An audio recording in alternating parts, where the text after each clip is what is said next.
पुराने जमाने में एक बादशाह हुआ करता था जो बड़ा जालिम और जाबिर था। अपनी राय पर बहुत जुल्म करता था। उसने अपनी मुमलकत में ऐलान करवा रखा था कि कोई भी शख्स कोई भी चीज सदका नहीं करेगा। अगर किसी ने कोई चीज सदका की तो उसके हाथ काट दिए जाएंगे। एक दिन एक फकीर को बड़ी सख्त भूख लगी थी। भूख से परेशान होकर वो एक औरत के दरवाजे पर गया और कहने लगा, मुझे बड़ी सख्त भूख लगी है, कुछ खाने को दे दो। उस औरत ने कहा, मैं तुम्हें खाने को कुछ नहीं दे सकती। तुम्हें मालूम नहीं बादशाह ने कितना सख्त ऐलान करवा रखा है और वो भी बड़ा जालिम है। फकीर ने कहा, मुझे मालूम है मगर मैं क्या करूं, आज मुझे बहुत भूख लगी है।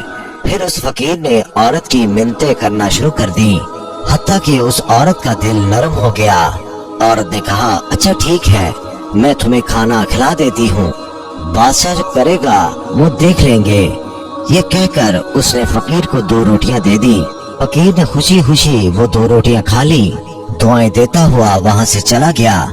जब बादशाह को पता चला कि फला औरत ने 2 रोटियां सदका की है तो वो सख्त नाराज हुआ और फिर उसने उस औरत के दोनों हाथ कटवा दिए और उसे उस शहर से बाहर निकाल दिया।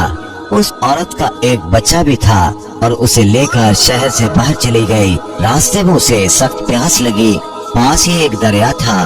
पानी पीने के लिए दरिया के पास गई और झुककर पानी पीने लगी। जैसे ही वो औरत पानी की तरफ झुकी, उसका बच्चा पानी में गिर गया। दरिया ने उसे भी अपने साथ बहाना शुरू कर दिया। ये देखकर औरत ने परेशानी के आलम में चीखना और चिल्लाना शुरू कर दिया। इतने में 2 सफेद पोश वहाँ आए और उस औरत से पूछा, तुम क्यों रो रही हो? उस औरत ने बताया, मेरा बच्चा दरिया में गिर गया है, मेरे हाथ भी नहीं है जिसकी मदद से मैं उसे निकाल लूं।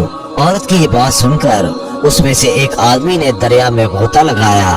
थोड़ी देर बाद हाथ में नन्हे मुन्ने बच्चे को उठाए वापस बाहर निकल आए। औरत अपने बच्चे को सही सलामत देखकर खुश हो गई। अब दूसरे शख्स की बारी थी।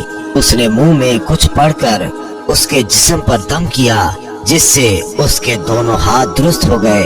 वो औरत और भी ज्यादा खुश हो गई और उनसे पूछने लगी, ए अल्लाह के नेक बंदो, तुम कौन हो?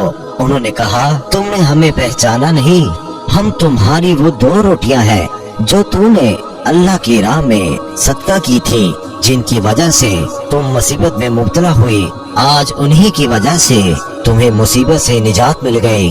तो दोस्तों, हजूर अकरम सल्लल्लाहु अलैहि वसल्लम ने इरशाद फरमाया, सदका बलाओं को टाल देता है, और ये भी फरमाया कि फकीर अल्लाह का दुश्मन है और सही अल्लाह का दोस्त।